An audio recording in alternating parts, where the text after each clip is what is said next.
We're judging the world and seeing what sucks. We're reviews versus the world. Enough of that filler material that we always seem to like to fade in on. Like John talking about farts. Like Don talking about farts. Or Rhonda Mousy.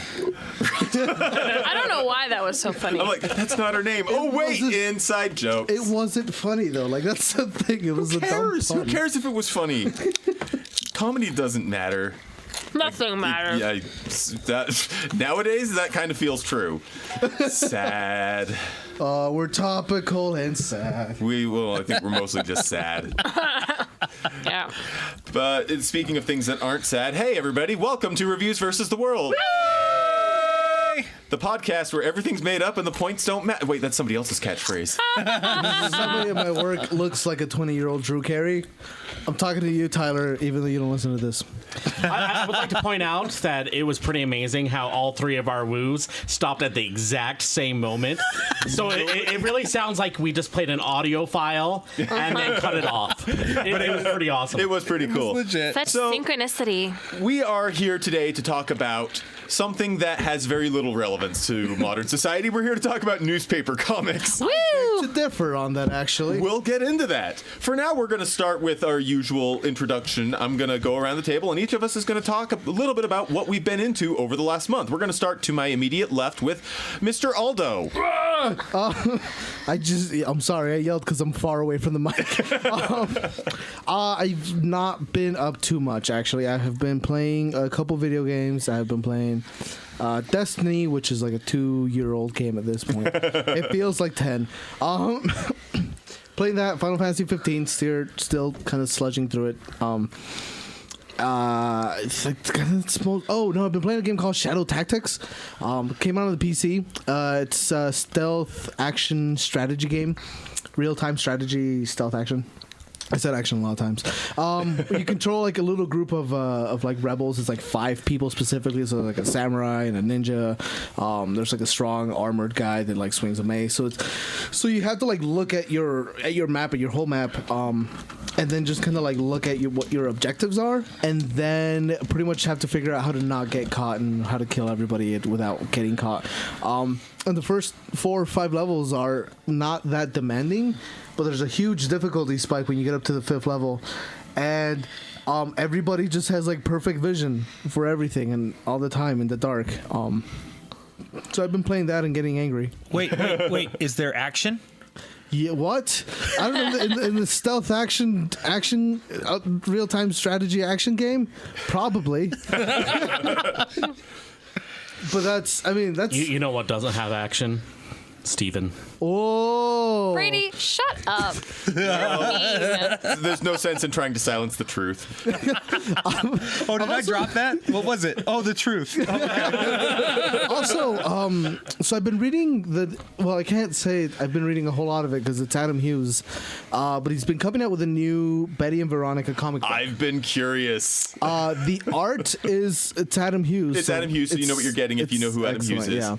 You're getting pretty girls. Yeah. In various states of undress. I'm sure. Or dress. Or Not a whole lot of undress, but that's because it's Archie, and so like late last year, they kind of rebooted Archie into like mainline comics like style, so it's no longer the little digests or like the little books that you used to like buy in the checkout aisle at the grocery store. Which is also relevant to what we're going to talk about later today. Yeah. But Dun dun dun. But so they're coming out like an actual full comic book size things, and they rebooted Archie. I think they did like Jughead. They did like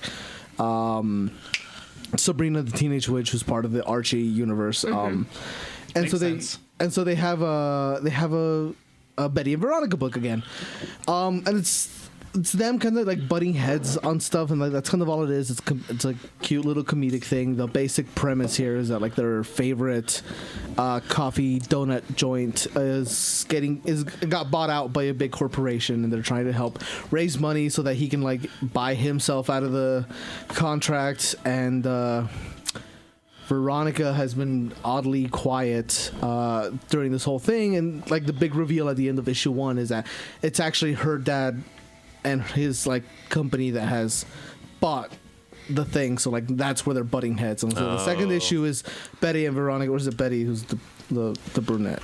Betty is the blonde. Okay, that's Veronica is the rich girl. Yeah. Okay, so I was right. Because blonde girls can't be rich. Shrug. They're rich in knowledge. Oh, that's a blonde joke. Hey. Hey. Anyways, I'm pretty sure we have at least one blonde listener. at least one. Not anymore. Oh, I'm sorry. I'm back. I have blonde in my hair. No, guys, she didn't get it. She didn't get the joke. Anyway, so it's about them kind of butting heads. It's less about them fighting for like Archie's romantic interests, more them just kind of being their own characters and butting heads. But I have no doubt that like in 2 years when Adam Hughes finally comes out with like issue number 5, they will actually be arguing about that when they hand it off to another writer. That's hilarious. So that's kind of been it. The covers are fantastic because it's Adam Hughes and his cover art is beautiful. Yeah, I loved the Archie reboot. I talked about it on this podcast a couple months ago. Quite fond of You it. watched the Archie TV show though? I've never seen the TV show, but I'm a fan of the comics. No, I mean like the Oh, the new one? The Riverdale. Riverdale with No. Cole Sprouse. No, I- no. You mean the one where the 80-year-old teacher is turned into a 23-year-old choir teacher who is macking on a teenager? No, I think I'll pass. Thank you. I kind of want to watch it because I'm curious, but Cole Sprouse. also the things you mentioned. It's very, very, very CW. Yeah. Of course it is. I couldn't make it through a single episode. I haven't watched it yet because it's very CW from what I see. So we'll see. Yeah. All right, well, let's move on to the next voice that you actually just heard. Emily, Hi guys. what have you been up to for the last month? Well, I feel like I haven't been there. So, okay. I've been doing lots of adult things, which are very boring and stupid, like grown-up things, like building a house, and that's boring. Boo, I mean, it's houses. obviously exciting, but it's boring for the purposes of this. So, to start, in thinking about it, I've been listening to a lot of Dear Evan Hansen, which is the big new musical out on the Broadway. It's really good. The cast, at least on the cast recording, is very talented, and I love Pasek and Paul, and they don't really realize it, but they've been writing for me all these years. Now, when I was in high school at a theater conference, I stalked them basically the whole conference, and they invited me to perform in their end of conference concert with them. Oh, wow. It was a good stalking thing. And so I'm just convinced that moment, they don't know, but they've been writing all of it for me. Everything ever since then. So The lesson we learn here, children, is stalking works. Harassment makes dreams come true. If it hasn't worked, you're not stalking hard enough. Stalk harder. Stalk better. So I've been listening to a lot of that. It's really good. Everything I've heard from people who have gone to see it, they've also really loved it. So hopefully someday I'll make it there. If not, I got the soundtrack.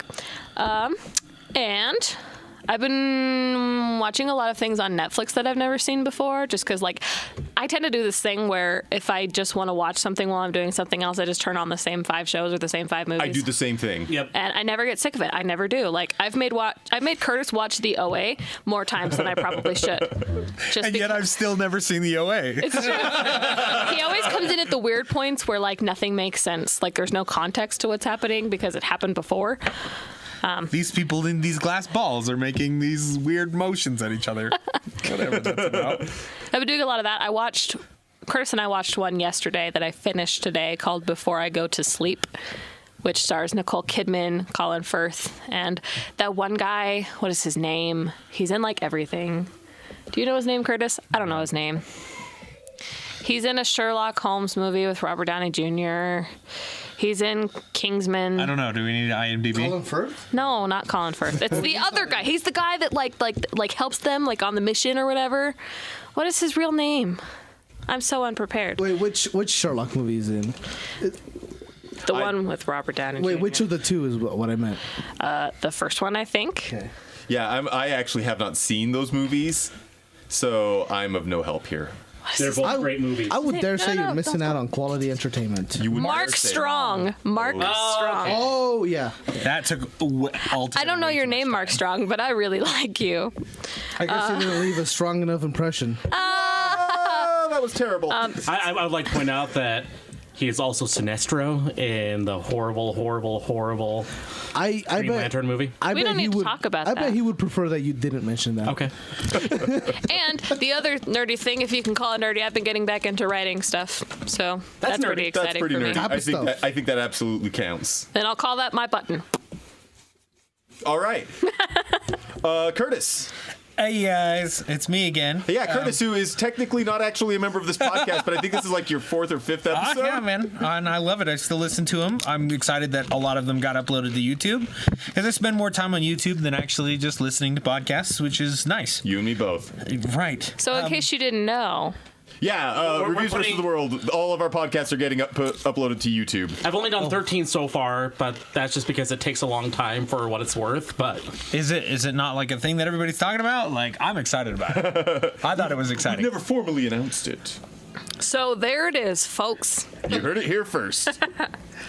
Now I feel dumb. I hope I didn't spoil something. We've been planning this big reveal. Dang it. Because I've watched them and Should I listened to cancel some of the the old blimp ones now? again. And anyway, Although if going- you have to ask the question, should I cancel the blimp? The answer is always no.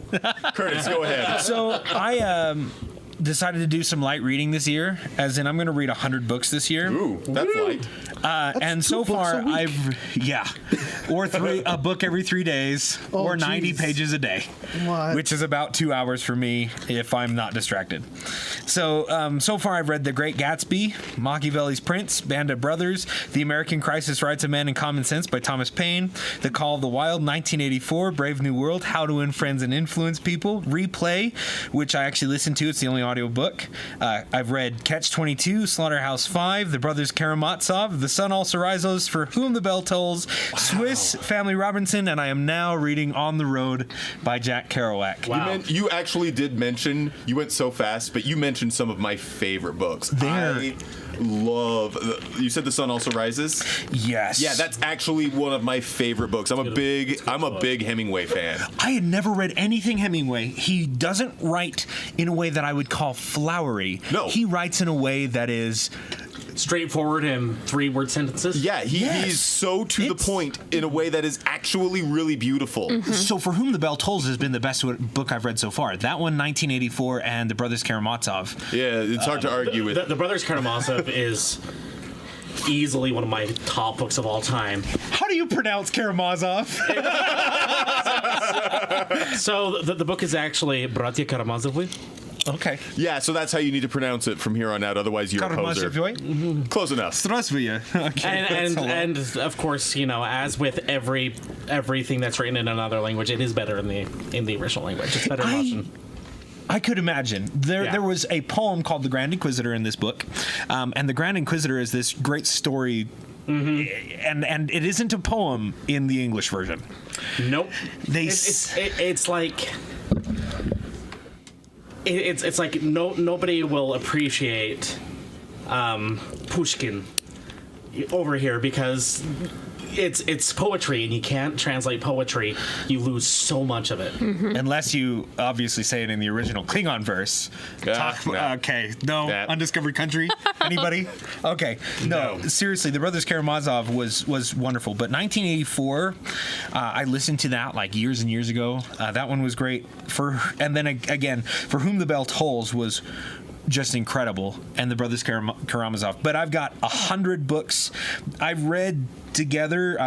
15. I'm on 16 books, so I'm at 16, roughly 15.5% of the way through my list. I think my list is better. I have a goal for 75 movies this year. Oh man! Well, the thing is yours is going to take less time. Right? You're reading the wrong books, Curtis. It's true. Well, Hop on Pop, Cat in the Hat. I wanted to read things that could help elevate me back into like the higher conversation of things, and I know that's a really lofty thing to say. Former English major, you and I need to touch bases offline. Yes. I got some books to recommend. Yes, and I'll just share this list. It's a Google Doc. I'll share it with you. Oh yeah. It's anyway, and so that's what I've been doing, and it's been great. I got a Kindle. I'm gonna spend like well over $700 on books. It's worth it. Easy to do, too. And the thing is they're digital format, so I will always have them. Nice. until the internet apocalypse. Shut up, Aldo. Well, then it'll be downloaded on my Kindle. So. All right. Well, Brady, what have you been into for the last month? I have a lot of stuff to talk about, so I have to try to cut it down and talk about only the most important stuff, which is going to be hard for me. So, the number one thing that I've been into, and I was actually planning on John talking about it, but since he's not here, I have to bring up Legion. Have any of you guys watched it yet? Nope. Don't have Hulu. Don't watch TV, really. The first episode is free on iTunes. It's free on That I might on actually check Vudu. out. It's free on pretty much everything, but it is such a visually striking show. I mean, everything about it is it's beautiful. It's different. It's designed in ways to make you feel like you don't know what's going on, but at the same time, you don't care because you're just enjoying the ride. So, for those of you who don't know, it is based on the Marvel character Legion, who is the son of Professor X. And now, actually, Aldo or Steven, do you want to explain Legion's comic book history if you know him? So he's the son of Professor X and a woman that Charles Xavier met while working with Magneto in, I want to say, Israel. He has several superpowers. He's actually one of the most powerful mutants in the world. The thing is, he also has multiple personality disorder, and every single one of his personalities has a different superpower. Don't know how this works in the television series, but this is how the comic book version of Legion works. Interesting. Whichever one of his personalities is in control is the power that manifests. He was responsible for the wildly popular Age of Apocalypse storyline in the comics, where he went back in time to kill Magneto and accidentally killed Professor X instead. He actually had a really interesting solo comic series not too long ago, the series was okay, but it had some of the best covers. That's why it's called Legion. Oh yeah, he's called Legion because he's got multiple personalities. He's Legion in one. So with the series, you don't quite know what's going on with him yet, but everyone has their different theories. For example, I won't try to spoil too much, but at the end of the first episode, there's a breakout, and it's basically a group of mutants breaking David out of this facility, and the mutants are all using their different abilities, but I have this theory that it's only him. And that he's actually doing it all. So he's flying into a guy. He's using telekinesis to make a guy go flying off into the distance. He's using pyrokinesis. He's handling all of that himself. But the show itself, everything in the design, in the costumes, in the sets is so immaculate. And once again, keeps you guessing because everything has this very 60s tone to it.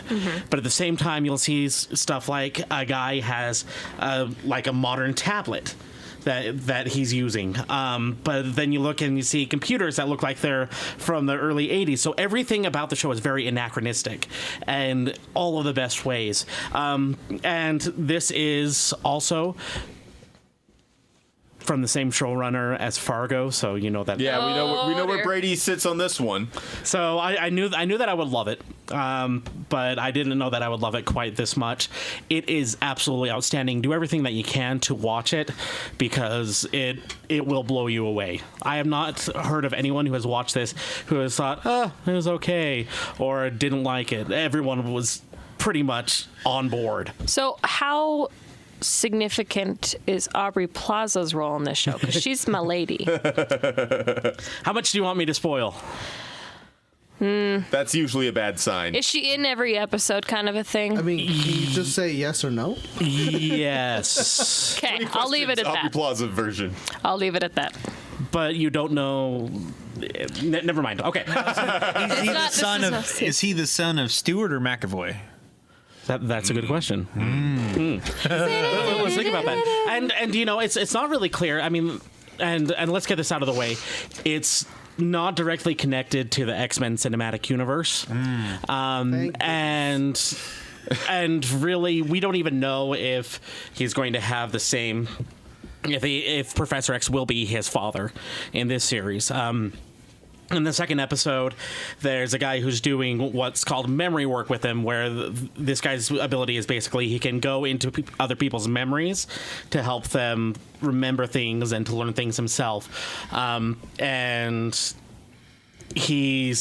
And one of the interesting things is it has David's father in it, but you can never see David's father's face, and even David can't see his father's face. I'm sure that's on purpose. And at the same time, it's him as a child in this memory, having a book read to him called "The Angriest Boy in the World" about a little boy who kills his mother. So it's all very disturbing, and just like, woo, it's wonderful. Other than that, I've needed some things to take up my time and to take my attention away to the fact that, from the fact that my Switch with Breath of the Wild is going to be here in a week. And so I actually, on my Xbox One, I decided, you know what, I'll try out EA Access. So it's only $5 a month, and oh my gosh, you get so many freaking games for that $5 a month. It is completely worth it. And I thought, okay, well, you know what? Mass Effect Andromeda is coming out next month. Why don't I go ahead and give it and play through the original trilogy again. So I've been playing through that, all the while remembering, this is why I didn't really like Mass Effect 1 that much, because the gameplay isn't nearly as refined as Mass Effect 2 and 3. Mass Effect 1 is, especially after you play like anything else, literally, it's kind of a flaming pile of garbage on the side of gameplay mechanics. But the story, yes, the story is wonderful, and I think that the story in 1 is stronger than in 2 or 3. I would disagree with you on that one, but this is not the podcast for that. There will definitely have to be one if we ever want to broach that subject. And so I'm trying to force myself to play through Mass Effect 1 just so I can experience that story again. But at the same time, I'm also thinking to myself, why am I forcing myself through this gameplay in order to get to a story that I already know when I can just go and start playing Mass Effect 2 instead? And then I think to myself, well, it's because that way I'll be able to take a character all the way through. Yeah. But you can do that with the comic segments. That's true. That's very true. I had because I was doing the same thing actually. A couple months ago, that's why I didn't mention it in the previous. Was I wanted to do the same thing, but instead I jumped straight to 3 and bought the DLC that gives you the little comic book. So I just went and did all the choices that I wanted to make that I knew I was going to do, because I really just wanted to play 3 because I had bought all the DLC for it, so I was ready to do a Renegade full DLC run for it. Right. But I kind of didn't want to wade through 1. Because at least for me personally, there's a certain point where I don't think that the story is worth it enough for me to really wade through the gameplay. Mm-hmm. That's me. But I'd also have to say that in 1, Saren is such a great villain. Yeah. Fair. He's a great villain. And other than that, I'm playing Fire Emblem Heroes. It's a lot of fun. It's bite-sized Fire Emblem where there's no permadeath, which takes away a lot of the stress. But at the same time, I've gotten to the level where everything is super freaking hard, and it makes it hard for me to play. But it's still a lot of fun. If you've never played a Fire Emblem game, this is a really good intro to the mechanics of it. But yeah, it's great. And I'm getting my Switch next week, and that's all that I can think about right now. So I want to play one so bad. I want to know if they're any good. I'm kicking myself that I didn't buy one. I figured I'm going to wait. I'm planning on getting a Switch, but I'm going to wait a couple of months before I decide to sink that money into it. Give it a chance to get some of the launch day craziness out of the way. Well, yeah, and then get a larger game library. That's one of the reasons why I didn't go for it, because my Wii library won't necessarily be any good. In fact, it probably won't be.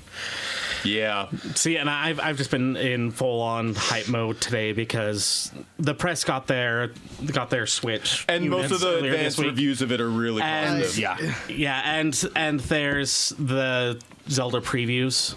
Yep. Oh my gosh. Yep. So I actually sent this to the group chat just because I'm like, I don't know what to say. This is from the Game Explain preview that they had, where they said, this is a game we're going to be talking about for decades to come. So you're going to want to remember where you were, what you were doing in your life when you played Breath of the Wild for the first time. It is that good. Wow. Yeah, so they're a lot of hype for it. We'll save that because I think we're planning on a Zelda discussion coming up here. So we will have a follow-up to this conversation. For now, my name is Steven. I'm going to be hosting today's Hi, podcast. Just really briefly, what I've been into for the last month.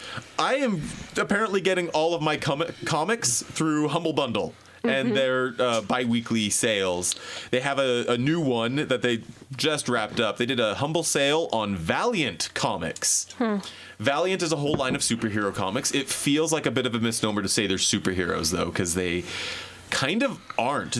It's a bunch of different stories with very high concept characters. So probably the flagship character for Valiant Comics is XO Man-of-War. The high concept for him is, what if Iron Man weren't a billionaire genius, but actually a Visigoth from the Middle Ages who got a suit of alien armor and was transported to modern times? There's a character named Ninjak who is, what if James Bond was also Snake Eyes from G.I. Joe? There's a young girl named Anomalia who has the ability to turn into any animal, but because she's a child and grew up in like a lab environment and her only exposure to animals for so long was cartoons, she turns into cartoon animals. And she resents being treated like a child, and so when she discovers manga, she changes her name to Animalia because she likes anime and stuff, and so she's edgy. Oh my gosh. There's a guy, there's a duo. The characters are Archer and Armstrong. Armstrong is an immortal drunken hedonist. Archer is a sheltered assassin who was raised in a theme park founded on the principles of fundamental Christianity. And together they fight crime. It is Naturally. great. My favorite Valiant series have been Faith. Faith is probably the biggest deal character because she made headlines in comic book news a while back. She's basically Superman if Superman was a big fat woman. But she's so relentlessly positive that her stories are just so fun. She's such a delightful character. I'm also a big fan of the character Dr. Mirage, who is basically a seer. She interacts with dead people. She had a mini series that was part of this Humble Bundle. It reads like a Hellboy comic, therefore I'm almost guaranteed to love it. I've also really enjoyed reading Generation Zero, which was not part of the bundle. I went out and bought it. It's a group of young kids that get together to go around and help other young kids solve the crimes and the problems that they're facing, which include, so far, corporate death cults. It's a very edgy comic. One of the main characters in this story, I love the characters of Valiant Comics so much. Even though I don't always love the stories and the art, these characters are so engaging, I keep coming back to them. The one from Generation Zero, Anomalia, is actually from that. But there's also a character named Cloud. She's basically a telepath. She's always tapped into the collective subconscious of humanity, which manifests as the Cloud, basically. And it's described as her being constantly exposed to a never-ending YouTube comments section. And her response to this is just to be so smiley and happy because, gosh darn it, if the rest of the world isn't going to be positive, she's going to be. And I kind of love that. Way to be. In addition to that, just really briefly, I want to mention a Netflix series that I've been watching. It's not a Netflix original. It's new to Netflix. Miraculous, The Adventures of Ladybug and Cat Noir. Oh, yeah, I've that's seen that finally one. made it over here. You know what it is? Yeah, I've seen. Do you it. know what it is? Not entirely. I'll tell you what it is in its entirety. It's Sailor Moon. Oh, okay. It is exactly Sailor Moon. I've seen enough cosplay to know I kind of would like it, but It's good. I have loved it, actually, and I'm going to continue watching it. I'm about 13, 14 episodes in. It's exactly as formulaic as Sailor Moon. One of the main character's friends gets really upset about something. An evil villain gives that character superpowers and turns them into a monster. Main character turns into a superhero named the Miraculous Ladybug. She has a mysterious male colleague that helps her out, who's basically Tuxedo Mask, if Tuxedo Mask were actually Sailor Moon's partner and not her negger. I don't know if that's a word. It feels like a word. I feel like we need to have a parental advisory now for this episode. Negging is insulting someone in a way that makes you look good and them look less good. Yes. okay. But anyway, it's a pickup artist technique. Yes. Oh, okay. Oh, negging. Negging is what I'm trying to say. Oh, I had we had a. So it's South like a Park moment. slightly more progressive Sailor Moon with better animation, because it's not dated. The CG is actually really good, Is it? all things considered. I've been enjoying it quite a bit. I'm pretty sure that, for example, Brady wouldn't like it too much, but if you like Sailor Moon at all, Miraculous Ladybug's really good. Do you know where it hails from? 'Cause It's I- French. Is it French? Okay. It is French. Because I know it has a really international fandom. Yeah. And I was never I'm sure part of it now. where it came from. It's originally French, but it's got a very, very, very clear anime influence. Right. And the voice acting, the dubbing is pretty solid. So my big concern with French animation, because what little French animation I've seen tends to have really terrible dubbing, and it always bothers me because subtitles are almost never available. Yeah. But with Miraculous Ladybug, it's there. And it's really good. I do very strongly recommend it. Good. So that's what we've all been into for the last month. Let's take a minute and talk about our topic very generally. Initially, my plan was to spend some time talking about the history of newspaper comics. Then John, who unfortunately couldn't be with us today, mentioned that he had a book that was all about the history of newspaper comics, and so he was sad that he wouldn't be able to make it because he had a lot of things to contribute. So I went to the Wikipedia page Never and I a looked safe up space. the history of newspaper comics and realized that I don't know nearly as much about it as I thought I did. I know some of the ways that it evolved over the 20th century.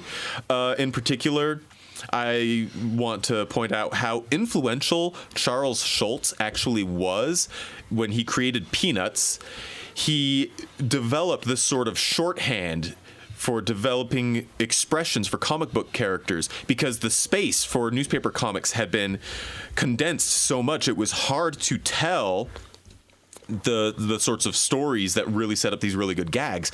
So Charles Schulz very masterfully cut it down and developed this minimalist style that told these really powerful jokes in very, very short spaces and delivered a lot of information with very minute gestures in the cartooning.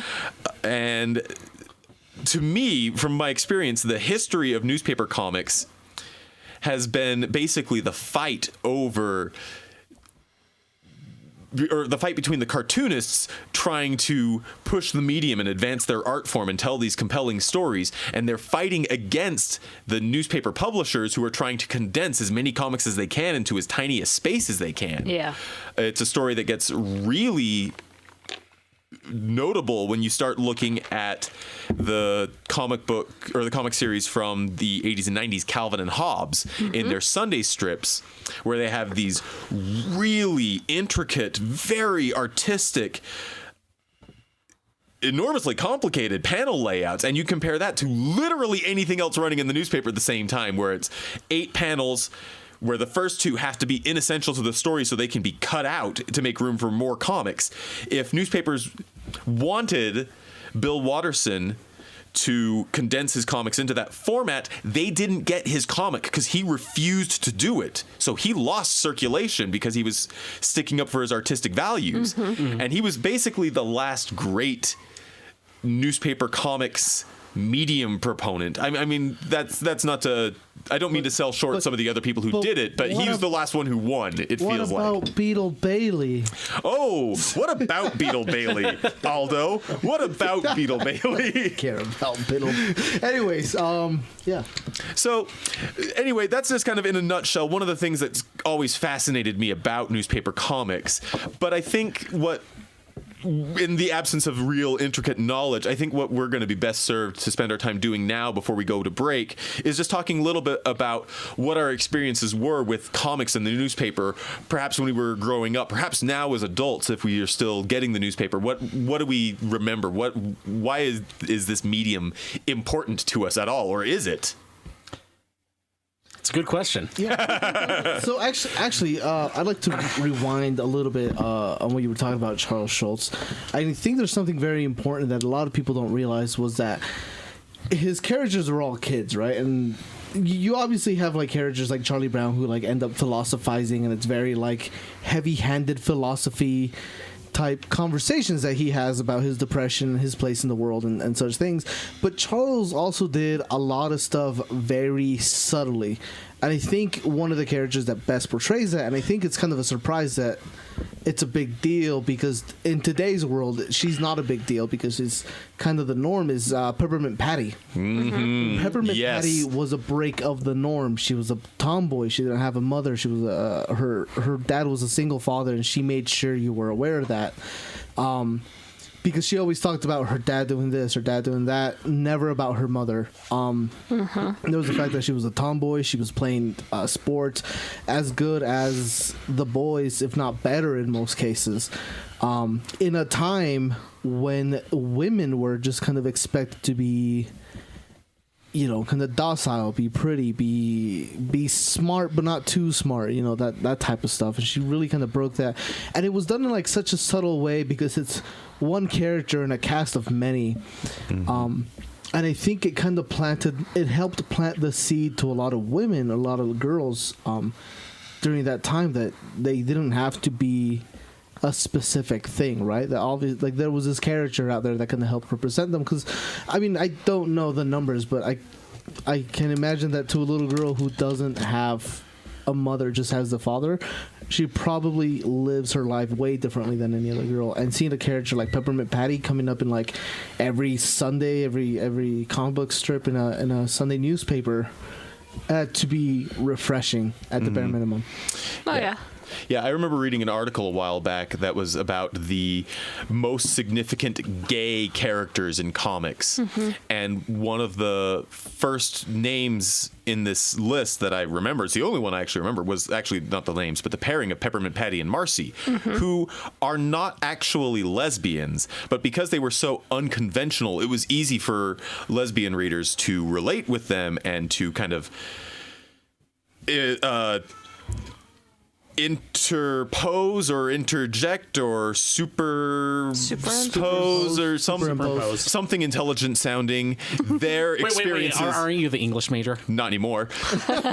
Anyway, they related to Peppermint Patty and Marcy because they were so unconventional. And it was this matter of, we can't find people who are like us, so we will look for those commonalities where they exist. And because Peppermint Patty and Marcy were so different from the norm, they provided this example for a lot of people who were struggling to find someone who was like them in media to relate to. And that's very empowering in its own way. It's also, I mean, and if you were to relate that to something modern going on, like even today, Elsa is very reminiscent of that phenomenon, where you have a character who's not explicitly a certain characteristic, but she very much is the other in society, to the point where, like, people who are the other have a character that they can superimpose their struggle with, right? So you have people who are gay, transsexual, or just various other things, right? They're not.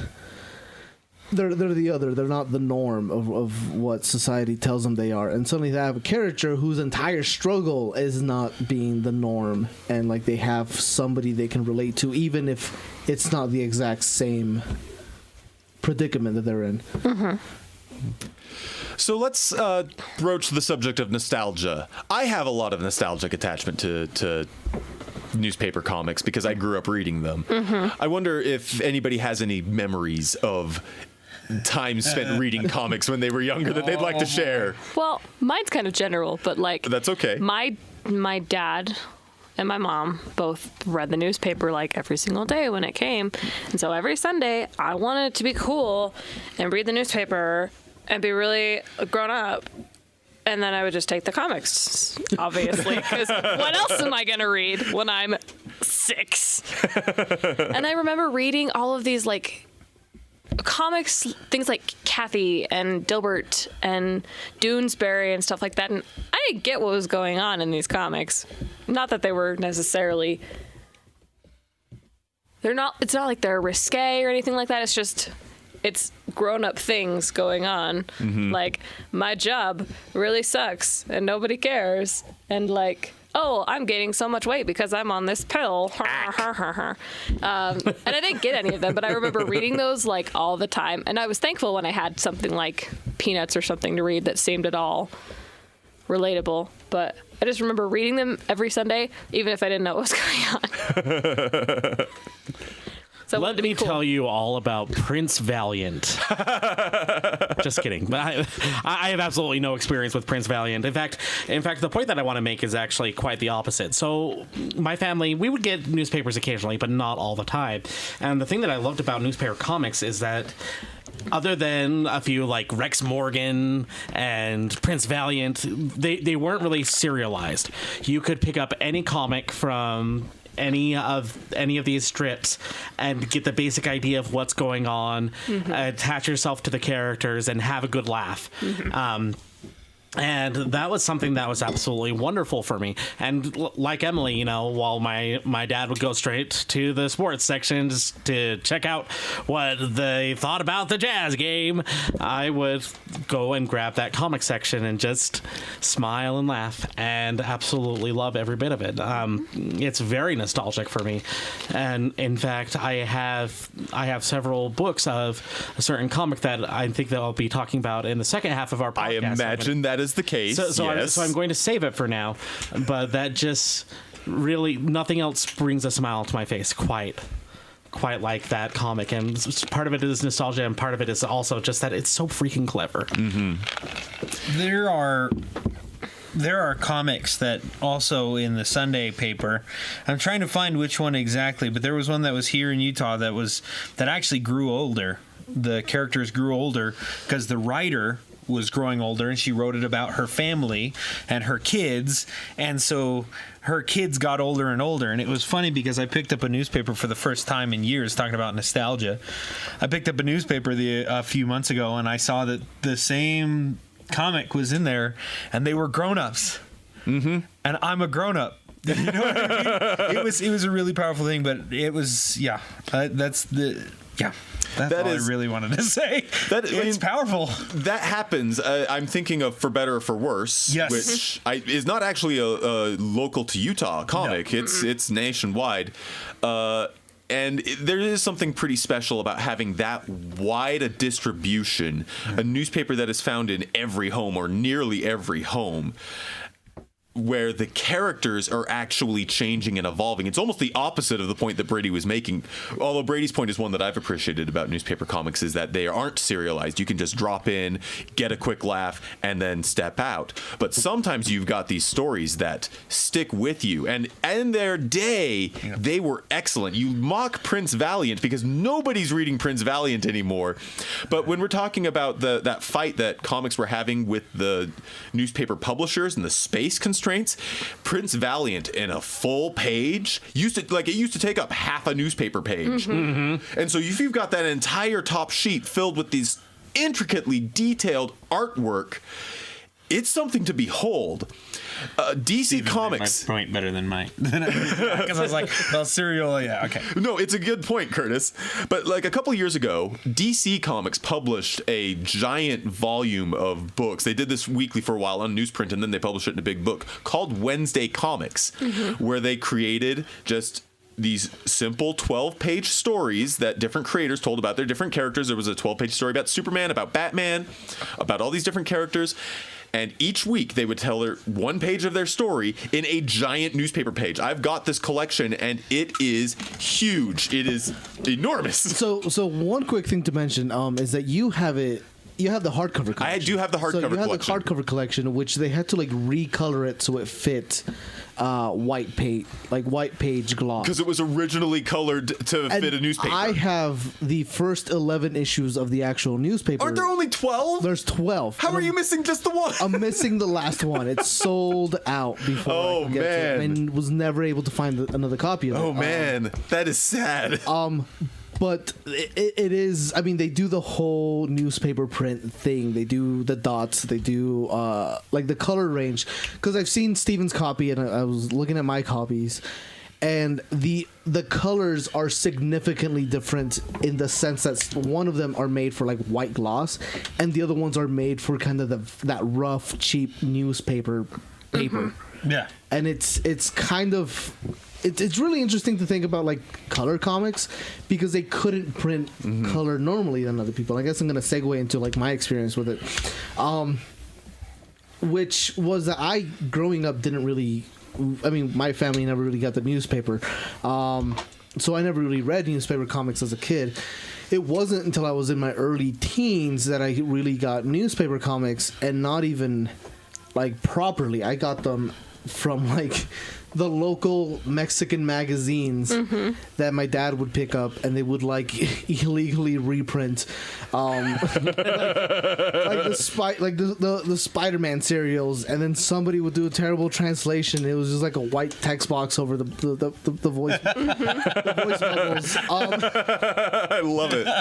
So like, and it's printed like, and this is part of the reason why I bring it up is because like Stevens comics, they had to recolor them to fit the white kind of glossy paper that they used in order to help preserve them.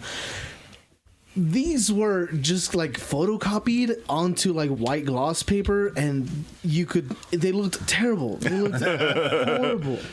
And I remember thinking, like, this is so bad. I mean, that's essentially the thing that got me into comics. I was tired of reading crappily printed Spider-Man, and actually started picking up. Hey, man, I was introduced to Dr. Octopus and Kraven the Hunter through those crappily printed, not Mexican crappily printed. No, but. I'm talking about a different level of crappily printed. So here's the thing. I don't think newspaper comics are crappily printed. I think there's a special craft to the way they had to print them, because you couldn't just... Agreed.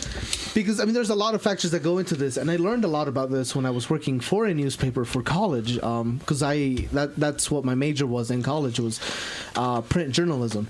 So I was involved with the newspaper, and I was working with the paper at Slick when they made the transition from actual like newspaper style to like magazine style.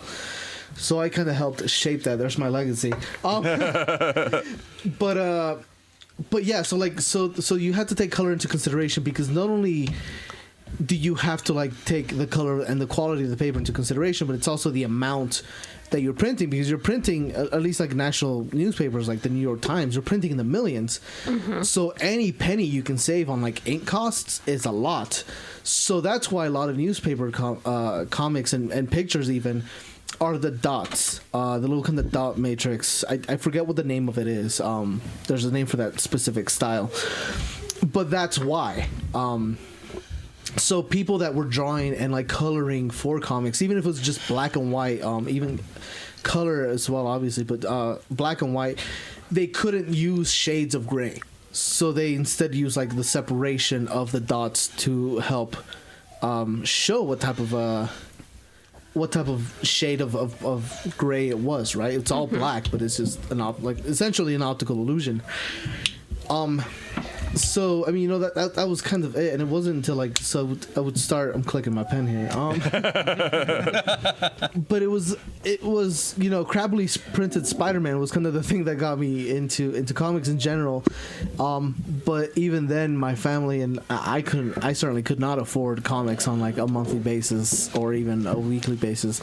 So every once in a while, my parents would buy me the Archie comics that were like in the shelf, and so good. I'm sorry, they're so good. No, they are. But never in my life did I ever pick them up in order. We would grab whatever was there. If I didn't recognize the cover, that's what I grabbed. Mind you, I also couldn't read or speak English all that well at that time. So for me, it was just this thing looking for. I don't remember what the stories are half the time. I just kind of remember flipping through them. Remember the pictures, kind of a thing. Yeah. But that's kind of, I mean, it kind of became all full circle when I got into print journalism and started, reading comics and working in a comic book store nowadays as a hobby, reviewing comics when I can. So it kind of all came full circle, but out of a very terrible experience that really should have turned me off from comics right there and then. Yeah. So I think on that note, we're going to take a break on our end. We'll come back in a couple of minutes. Again, it'll be just a few seconds for you guys. And we're going to take a minute and talk about some of our favorite newspaper comics and why we think they're so special. So yeah, stick around. We'll be back after the theme music. Da-da-da-da-da.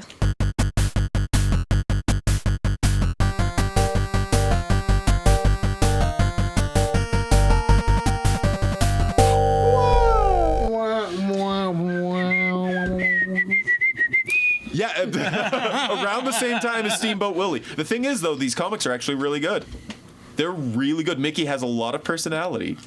but we're not going to talk about that one, I don't think, because anyway, yeah. But if we were to go on for too much longer, that's all this would be. Would just be me talking about individual comics. So should we start then?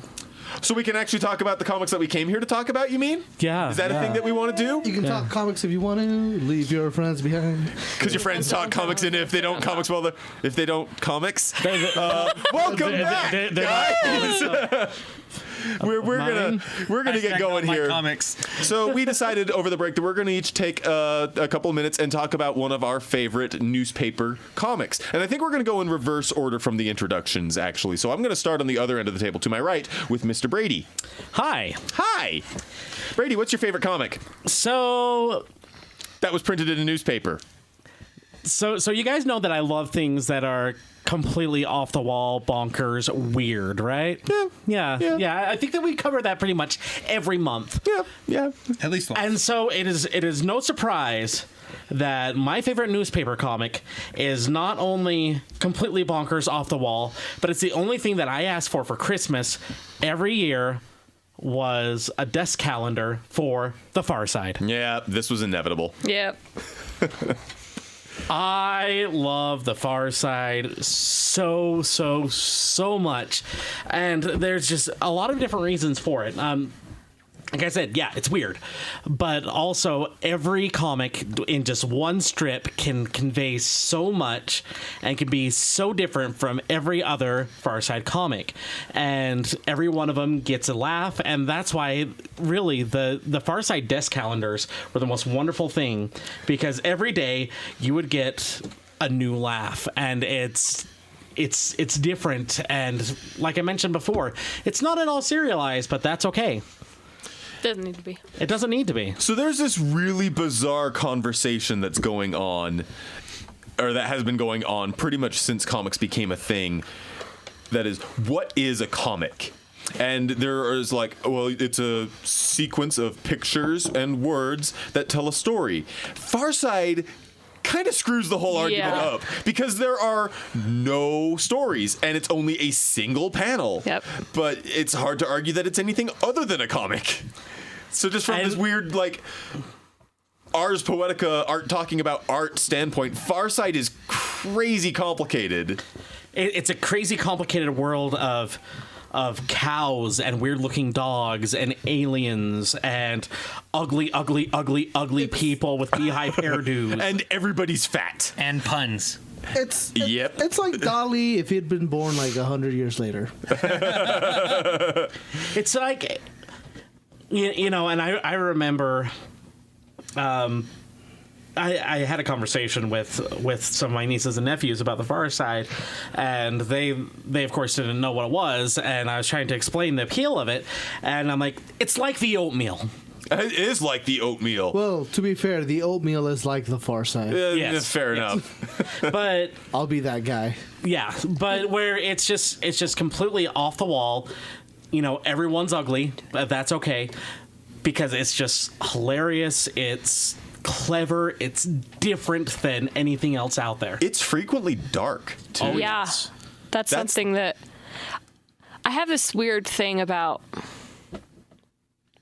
I have an attraction sometimes to macabre and really darkly humorous things, and so I was very drawn to that for that reason. Yeah, when I was a kid especially, the darkness of Far Side actually drove me away from it. Did it? Yeah, in particular, I'm thinking of The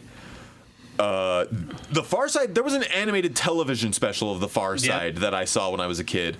And there was one sequence with these rednecks driving through the woods with a deer that they've killed strapped to the front of their car. And they're like hooting and hollering, woo! And then this UFO lands in front of them.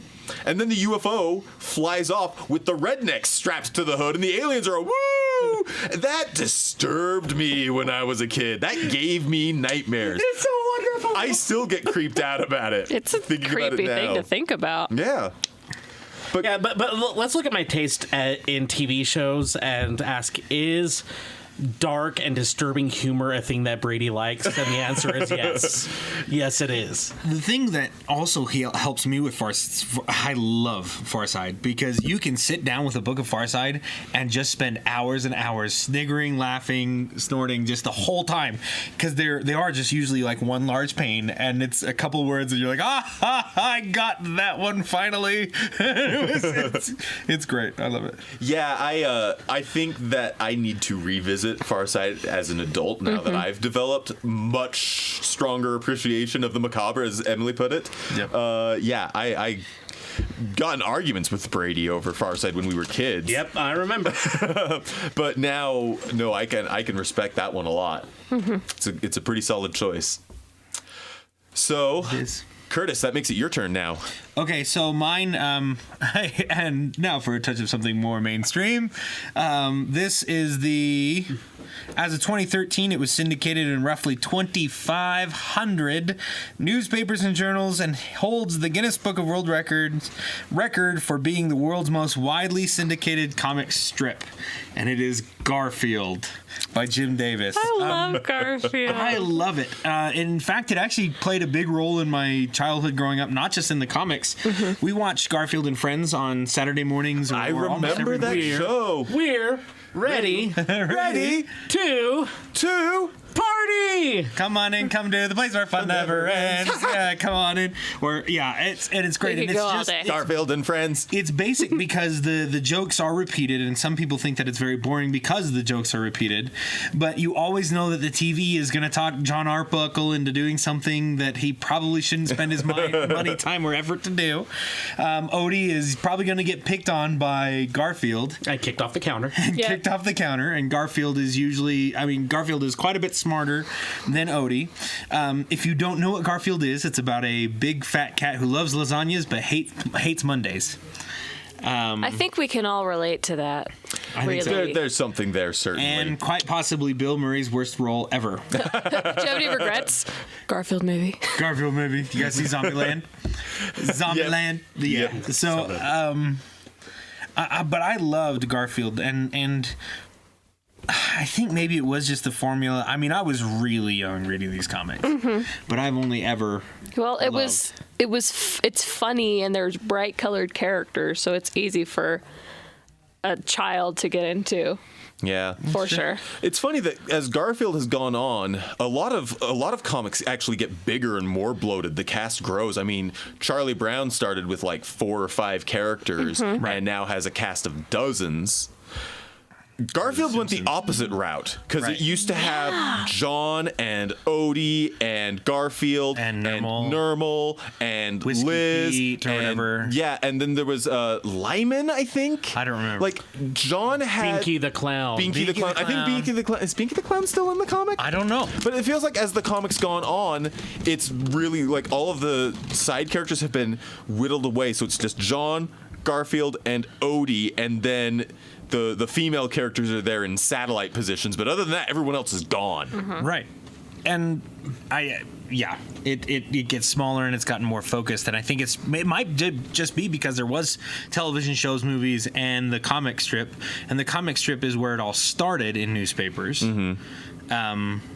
And it might have gotten overinflated for a little while. I mean, there were kids' novels about the superhero version of Garfield in the 90s. It's awful and awesome at the same time because I love it. The other thing that's interesting, we were talking a little bit about earlier about like the place in the world of comics in a newspaper, and I think we might talk about it a little bit later. Garfield to this day sells anywhere between $750 million to $1 billion of merchandise a year. Yeah. And although he was a movie, a novel, all these things, he's lost characters, he's gained characters over time. I don't even think Jim Davis is still with us. Is he? Do we know? Jim Davis is still around. Yeah. I mean, he started this in the late 70s. But I mean, so there's got to be a place still for these comics to be selling $1 billion worth of merchandise every year, to be syndicated in 2,500, almost 2,600 different newspapers and journals. I think Garfield is pivotal and important, and it shows really the place that newspaper comics hold.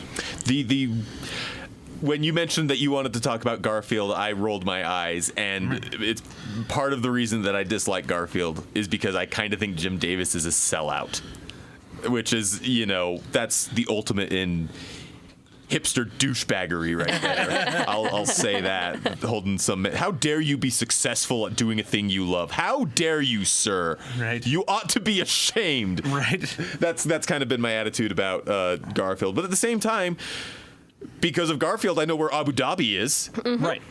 Abu Dhabi. Yeah, the cartoon had the song about Abu Dhabi. But I think the world is demonstrably a better place because Garfield is in it, because Garfield isn't in it. I am referring, of course, to the webcomic Garfield minus Garfield. Oh my If you have never read Garfield minus Garfield, you owe it to yourself to check out Garfield minus Garfield. Curtis, you look at me like you've What never is seen Garfield this before. minus Garfield? So Oh it's my a gosh, comic. it's so Wait, funny. have you really not heard of this? No. Oh. Aldo, please. So Garfield versus Garfield is a reprinting, or I guess it's kind of like a reprinting of the original and many of the new Garfield comics, but they have entirely removed Garfield and his speech. So It's John talking to himself. yeah, It is. I'm like, and it works way better than it should. It's so good. It is so good. Seriously, all of our listeners, if you've never read Garfield minus Garfield, check it out because Just look it up. it's delightful. It's well worth it. okay. I'm already reading some of these online. There's one, John Arbuckle is in a window and he says, "It's a beautiful day, isn't it?" Looks down at his windowsill, looks back up. I'm pathetic.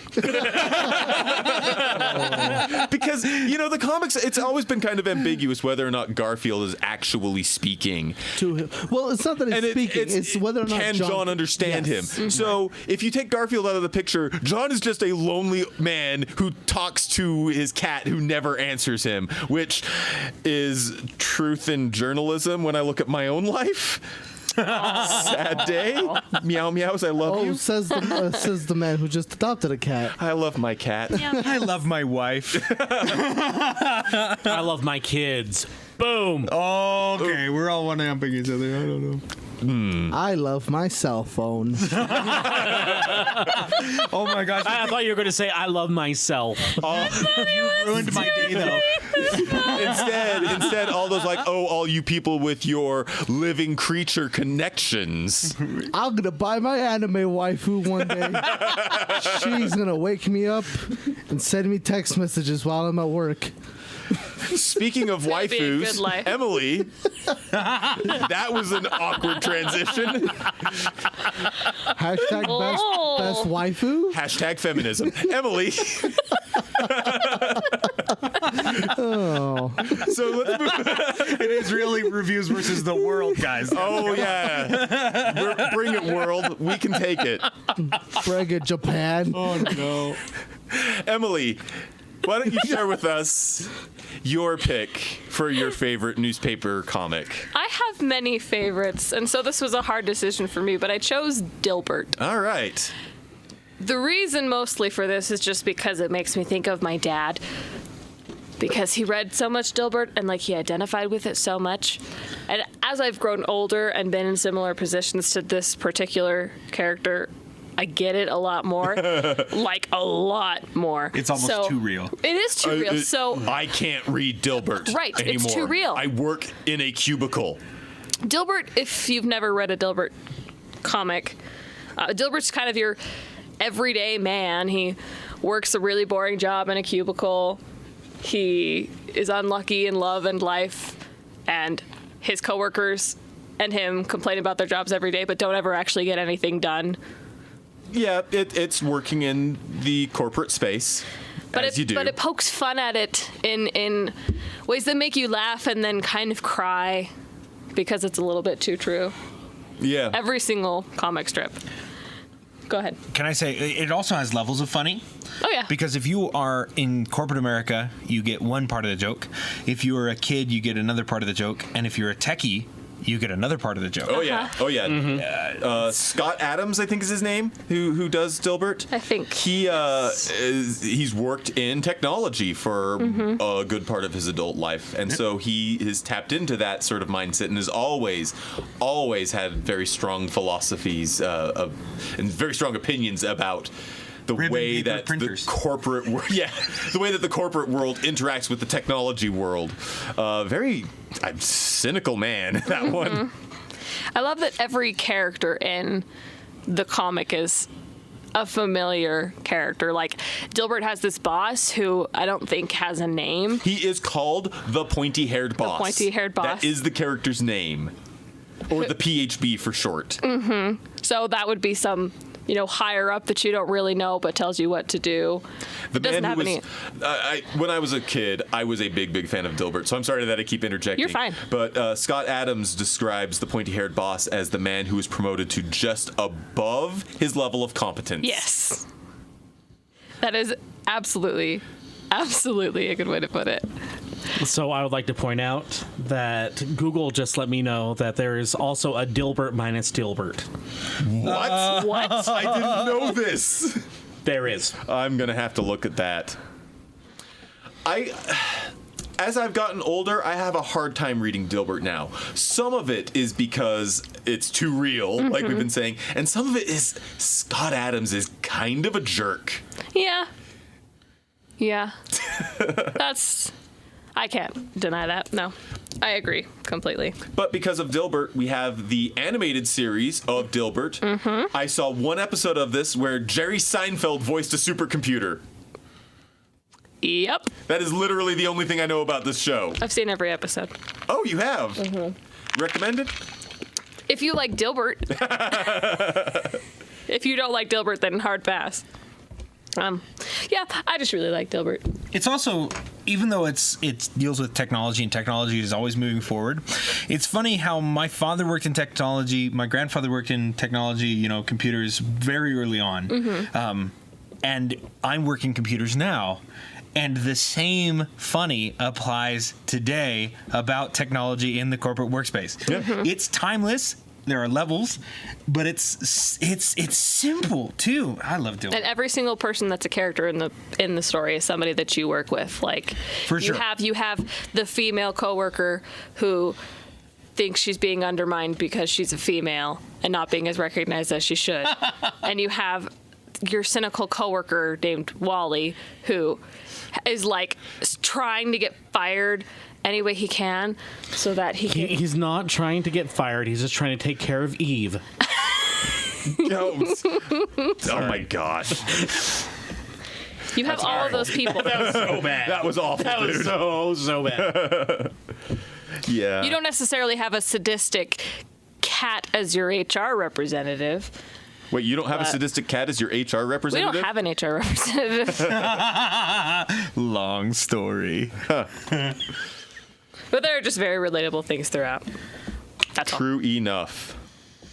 So, I'm really bad at transitions. I don't know if our listeners know this. If they're even listening Just use a sound anymore. effect like Aldo. There you go. transitions are actually my job. So, speaking of transitions, Ooh. Aldo. I transitioned.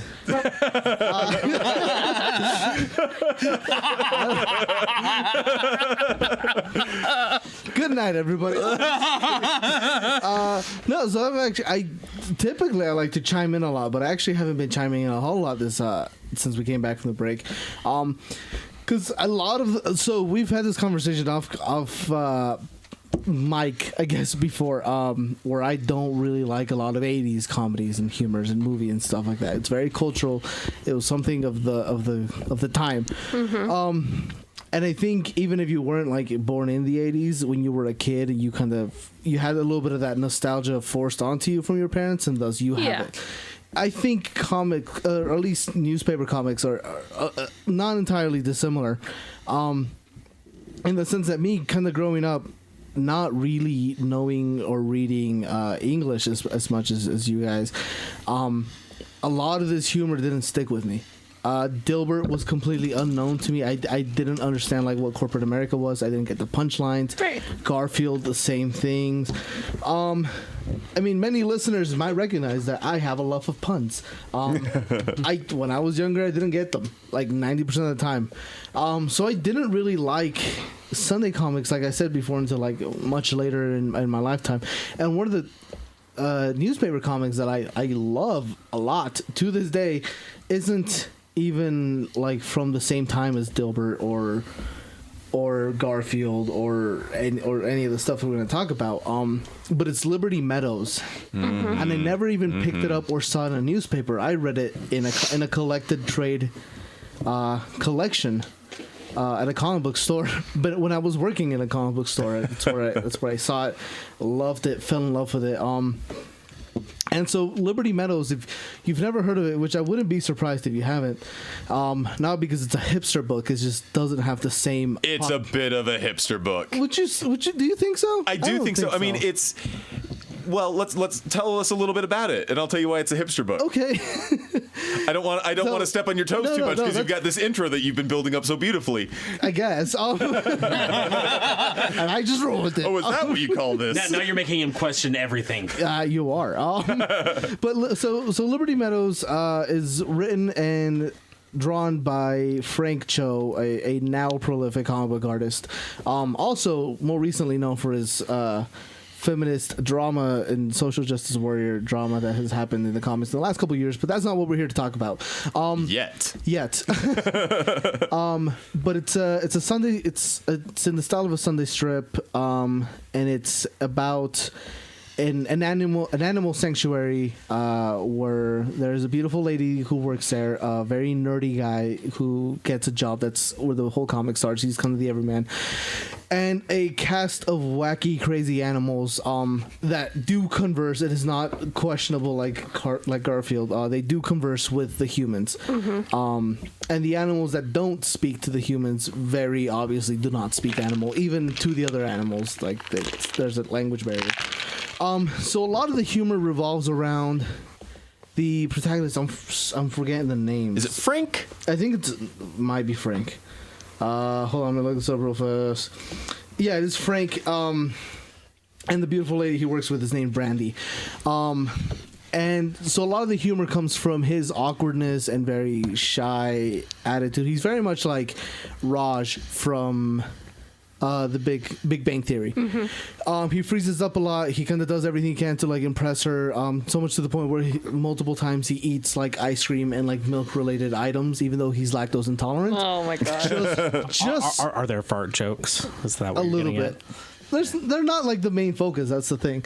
So a lot of humor comes around him trying to impress and talk and kind of just kind of spend time with Brandy, and a lot of it, like the other half of the time, it splits off to these animals and their hijinks. Like there's a pig who's addicted to cigarettes, and so he's at this animal sanctuary so he can get clean. There's a duck in there who has like severe anxiety. Is this the little duck? Yeah. Oh, he's the cutest. He is. Well, there's a cute little story where they have like a wiener dog that's kind of at the sanctuary. Oh, the little duck and the wiener dog. It's so adorable. And so he latches onto the dog, and the dog is very much just a dog. He's not like a character in like. He's not a cartoon animal. He's just an animal. Yeah. So he falls in love, cares for him, and then after he's done with his rehab time, the dog has to leave, and this duck is just heartbroken and sad that his best friend is now gone. I actually. Do they ever reunite? Because this is getting really sad. Yes. Oh yeah, they do. Okay. Oh yeah, they do. So actually, if you guys want to look at it, I actually brought the comic because I imagine that out of all the stuff we're talking about today, this is the one that people are least likely to have like. These animals are so cute. It's looking. adorable. It is. And so I mean, a little bit of the history of it was that Frank Cho was like a comic book. He did Sunday strips for his college newspaper. Upon graduating, he kind of started this, and it was syndicated. He got fed up with editors, newspaper editors, and kind of went over to Image Comics, who then like bought the rights, reprinted that because that's from his original syndicated newspaper run. And then that's after that he kind of just became a really well-known pinup artist, mostly recognized for his clean art style. But that's kind of it. So that's kind of the one I grew up with, and like that's when people talk about newspaper comics, that's like the one I always bring up, and in a very hipsterish fashion, I always go like, you might not have heard about this one. But this is what I like, and I like it because even though Cho is very much known for being a pinup style artist, he doesn't get work nowadays in the comic industry where he really gets to show off like a goofy, cartoonish side. He's very much asked to draw. He's asked to draw Pretty Women. Yeah, Pretty Women, kind of battles, and nowadays I think his like action scenes look a little static. They don't look very dynamic anymore. But I love going and picking up the Liberty Meadows because it reminds me of like a time when he drew silly, weird animals. And just kind of had fun, and that's kind of the best thing about Liberty Meadows. It's just fun, and it's a nice combination of serialized and non-serialized because you can pick up any comic strip, any chapter in these, and just have a good laugh. But there's a really nice payoff if you read it in order, because there is a story. Their relationships do develop and that type of stuff. Yeah, I resisted reading this book because of Frank Cho's reputation as kind of a bit of a skeezy artist. He likes to draw as Pretty Women, and you can even tell reading this because Brandy is a very attractive woman with some rather skimpy outfits. There is one. I mean, it doesn't matter because the audience can't see it. But there is like a point in the collection where they're like, it's winter, or it's like it's summer, and they're taking a summer break or something. He didn't want to draw or like write a chapter, so he just drew a 4-panel long picture of Brandy laying down. Yep, he does that sort of thing a lot. But I, having read, Aldo finally talked me into reading these comics, and I wholeheartedly agree with what he was saying about how exciting it is that Frank Cho gets this opportunity to be silly, because these comics are genuinely funny, and like I was raving earlier, they're genuinely cute at times. It's just adorable. It reminds me more than anything else of Bloom County and the Opus strips with Opus the Penguin, because it's that same sort of mix of funny animals and real people and somewhat serious topics. Aldo's now showing the pinup picture of Brandy just kind of lying around, very sexy. It's actually pretty tasteful, all things considered. Yeah, a lot more than I remembered. And yeah, so again, Frank Cho has this reputation, but Liberty Meadows is surprisingly really good. I've been meaning to pick up a collection to add to my library for a while and just haven't been able to do it. But I mean, you're talking about a man who is now a known quantity in comics, but we're talking about his limited run, very low distribution, almost college era work. Yeah, this is hipster fuel, Aldo. This is the Frank Cho. I liked Frank Cho before he made it big, adjust glasses. Which I never thought of myself as much of a hipster, except when it comes to like when like Mexican stuff gets popular. Right, then you're like, I saw I knew this. about this 20 years ago. I saw this before it had subtitles. That's it. Hey, don't you play that mariachi music? Turn it off. I never thought of like. Well, I'm not one of those people that like keep stuff to myself. So like, Right.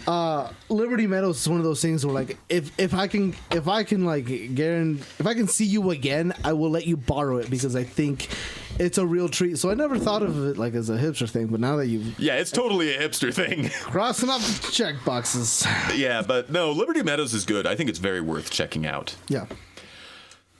So, on that note, I have actually struggled quite a bit over the comics that I've wanted to talk about because I made it a point to seek out just different newspaper comics over the years. I talked a little bit about Floyd Gottfredson's Mickey Mouse and how Mickey Mouse used to be in these adventure strips that are just exciting. And I mean, it's full of social taboos, but it's very different than anything Disney would put their brand on today. Yeah. I want to talk a little bit about Pogo, which is one of the most influential political comics of all time, full of funny animals, but delightful and almost as relevant today as it ever was. Part of me wants to talk about Cul-de-sac, which is one of my all-time favorite comics and one of the last best comics to grace the pages of newspapers. I could talk about Leo, which is macabre and dark and wonderful. But I mean, I have to talk about the comic that is the reason that I read comics at all.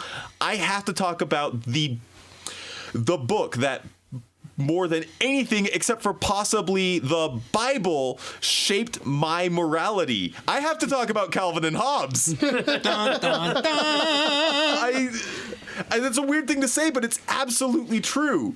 Because so many of the things that I value in life, I talk about like the importance of being industrious, how guilty I feel after spending a whole day watching TV and not doing anything productive, my kind of resistance to technology, my desire to see people working for the purity of their craft as opposed to selling out, as I was talking about with Jim Davis. So many of my philosophies were informed by Calvin and Hobbes, and the older I get, the more depressed I get that my morality centers around an ADHD boy and his talking pet tiger doll. It's so bizarre. But no, I cannot get away from how deeply Calvin and Hobbes affected me when I was growing up. It's just...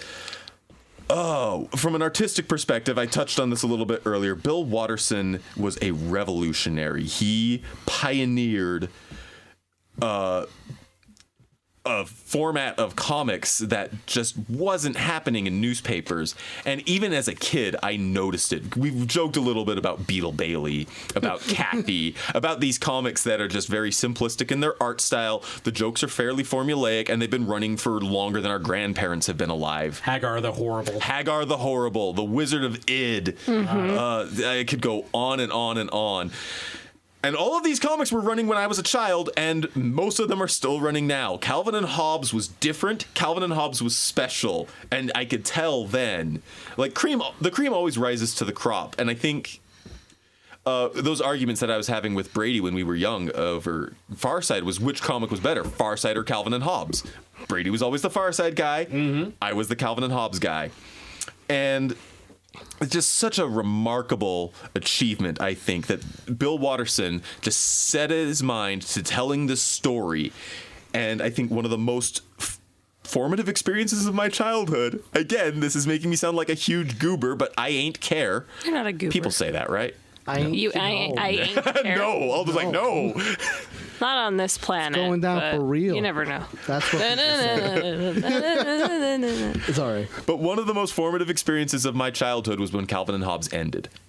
Because Bill Watterson was realizing that he had taken these characters as far as he was going to be able to take them. And so he ended the comic on his own terms. Yep. How does it end? It ends, the last comic, the last strip of Calvin and Hobbes, it's one of the Sunday comics, and it ends with a fresh snowfall. Calvin and Hobbes are just standing there looking out on I've a seen it. broad white field, and they just say, "Let's go exploring," and they run off with their toboggan. It's perfect. It's so beautiful. Calvin and Hobbes, my friends and I, my brothers and I, we would sit down with the collections of Calvin and Hobbes in front of us and just have it spread out, and we would read it out loud, taking turns reading Calvin and Hobbes. I don't know if you and I ever did this, Brady. There was. I remember there was one night. It's the only time that you guys ever got me to do anything like AD&D, even though it wasn't D&D. It was. I think it was like a Ninja Turtles one. No, it was the Fifth Age, the Dragonlance one with the cards. That's right. Oh my gosh. But that Still night, have those cards, by the way. That night, and we did this camping out in my backyard in a tent because that's what we did. And you had, and I remember you had your Calvin and Hobbes collection, and I had some Far Side. And then you also had your Guardians of the Galaxy comics. Oh yeah, I used to have some of the old Guardians of the Galaxy. The old stuff. And the ones from 3000 AD. And we spent so much more time just going over these comics than we did actually on the Playing campaign. the game, yeah. Playing the game. And yeah, that was a great night. Yeah. Calvin and Hobbes is hilarious. I don't think that point can be overstated, but it's also such a period piece because it's so much a product of this time when technology was just starting to become way more dominant, where franchises were really starting to take over. There are jokes about McDonald's that land just as well now as they did then, but there are also a lot of jokes about VCRs and that video don't rentals, necessarily which play don't out. probably land quite as well.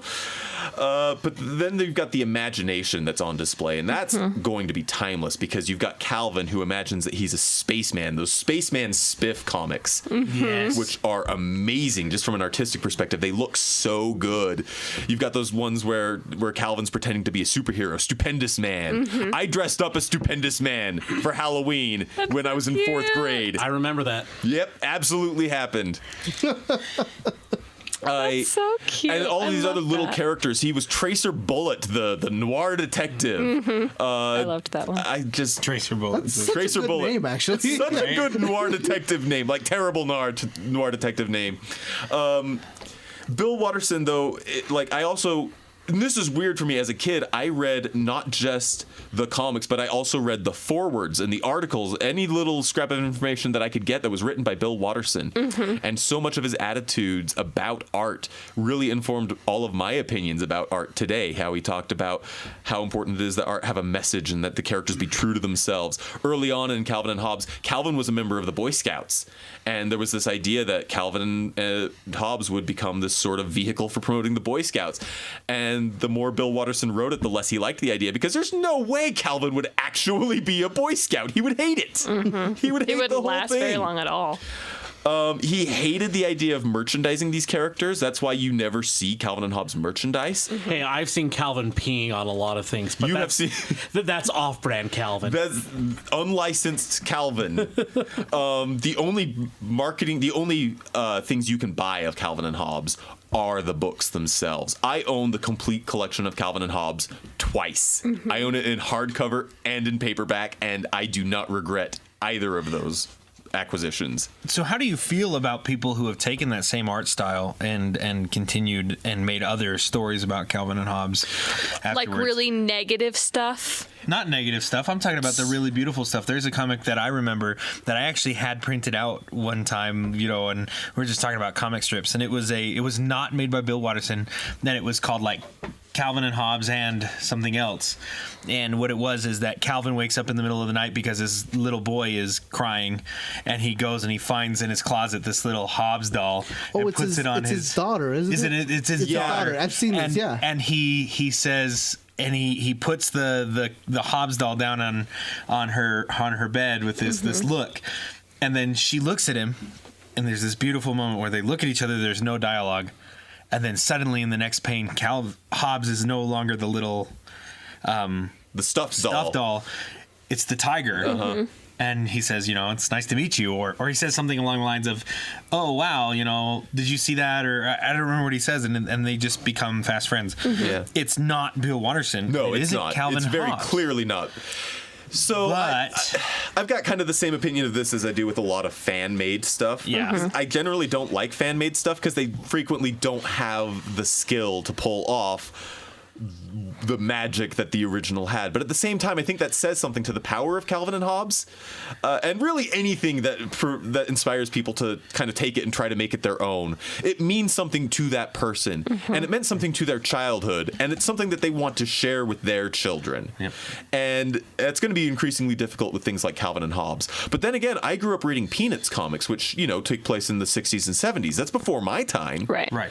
And those still informed a lot of my childhood. It helped me to understand a little bit more about history, even. I think part of what makes stuff like Calvin and Hobbes and Peanuts really kind of timeless is the fact that they are very much timeless. They're not things that are reliant on pop culture humor, Right. Or the modern technology or trends.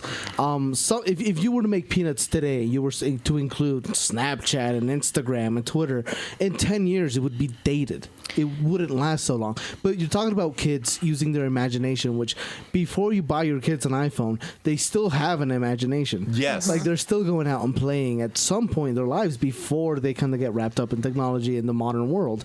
It's- Well, that's- Well, it's very much like Pixar versus DreamWorks. You know, tonight my kids watched 2 different movies.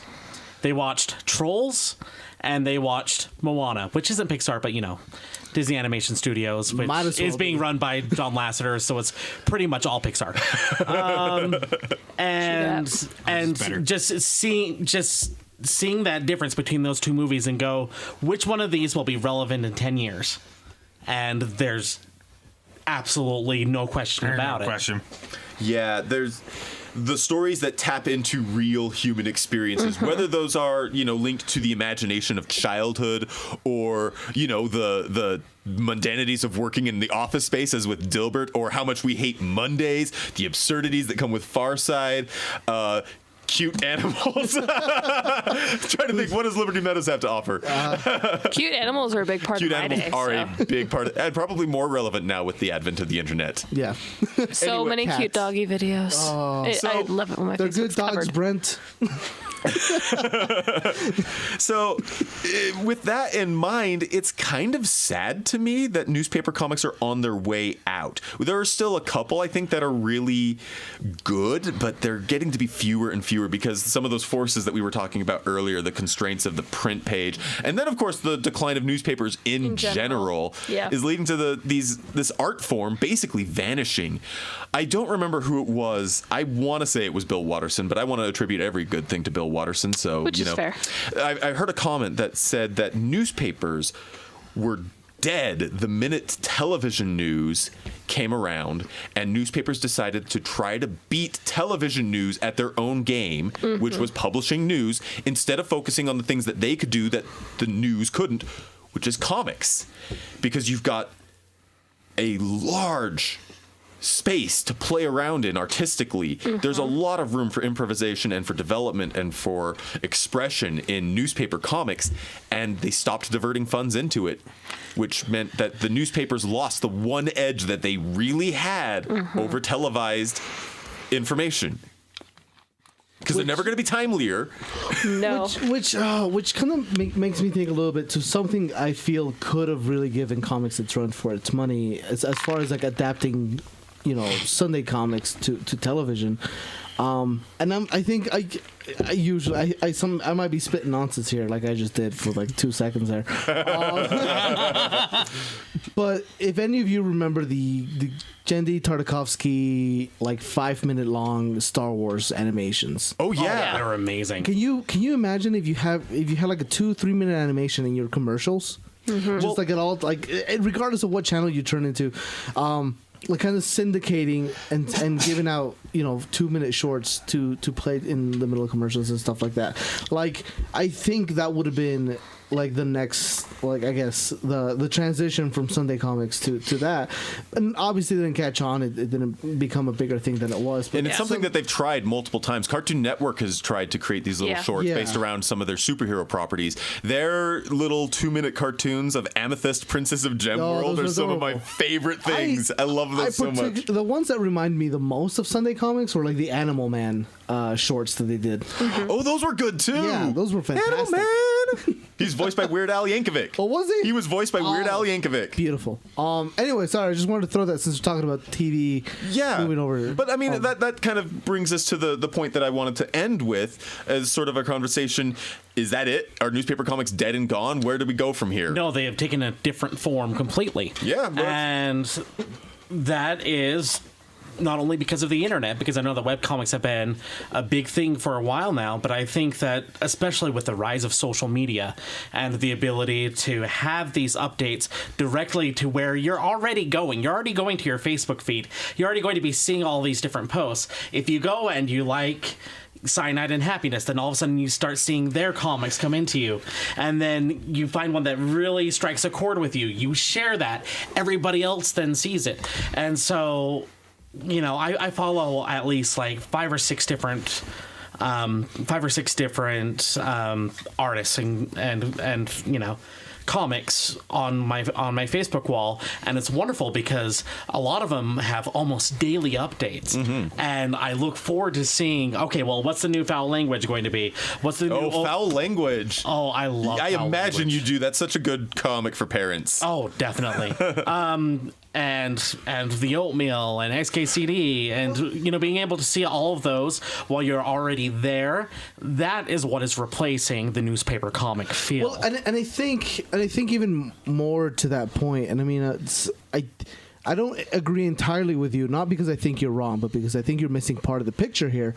And it's that a lot of the stuff that we talked about, at least kind of Calvin and Hobbes, a little bit of my stuff, Liberty Meadows, is fighting with editors, right? Fighting for space, fighting for all these things. And yeah, they're still fighting for space, right? Because they're fighting for their space on your Facebook feed or your RSS feed on Reddit or whatever. But I think it's that freedom of not having an editor, of not being censored, that also is giving a new rise to like news, to like web comics, right? So like Sign and Happiness, never in a million years would have been printed. Yeah, absolutely not. Not a good comic for parents, or rather, not a good comic for children or anybody. I mean, really, it's kind of bad for you. I mean, as a side note, I decided to do a month of CISO so that I could watch Harmon Quest, which is amazing. But also they have the Cyanide and Happiness show on there, so an actual cartoon of Cyanide and Happiness, and it's pretty wonderful. But like, and even then, let's assume that somebody would have picked up Cyanide and Happiness, right? Do you think they would have let them do Depressing Week? Just a bunch of comics that are depressing and don't have a punchline. No, so I think it's the ability for anybody, literally anybody, like Scott Ransomer, who does VG Cats. Oh dear. Who can go into a very uncomfortable territory, updates whenever the crap he wants, because you can go months, even a year without an update, and then next thing you know, he has like 5 new comics out in a month. People and then like I mentioned it off the mic. Is that a term that people say, off the mic? Sure. It's like off the chain, but off the hook. Anyways, people like I was talking about the Odd Ones Out, who's a very not super mainstream popular web comic artist, but is really popular on Tumblr.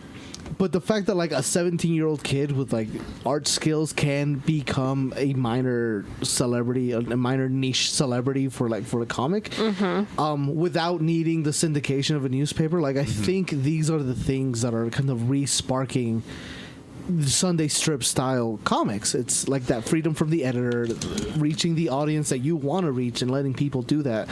And I think there's also a lot to do with the fact that you don't have that barrier of entry, right? You don't have to pick up a 50-page newspaper to get to the funnies. You can get to the stuff that you want directly, and then if you like those people, you can support them directly. You can buy their merchandise, you can buy their collections, you can buy their books. You can subscribe on Patreon, which is, I love Patreon. The rise of Patreon has been one of the best things, I think, in a long time. Definitely one of the best things for small creators on the internet. Yeah.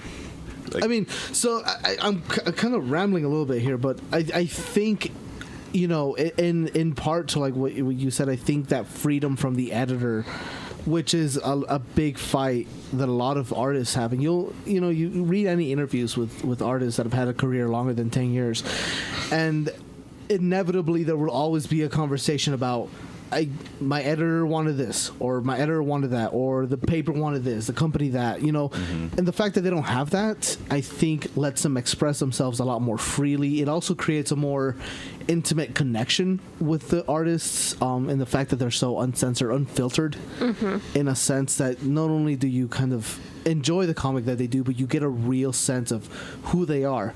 I think because of Bill Watterson not really kind of budging to his requests or his demands on like how his comic was handled, I feel like I have a pretty good idea of who Bill Watterson is in person. But and definitely stuff like Dilbert, I feel like I could know the guy if I met him and know immediately like He's what his the one whose tie personality is. will go up. Right, exactly. Garfield, I would just be impressed by a cat with a pen. I would be wow.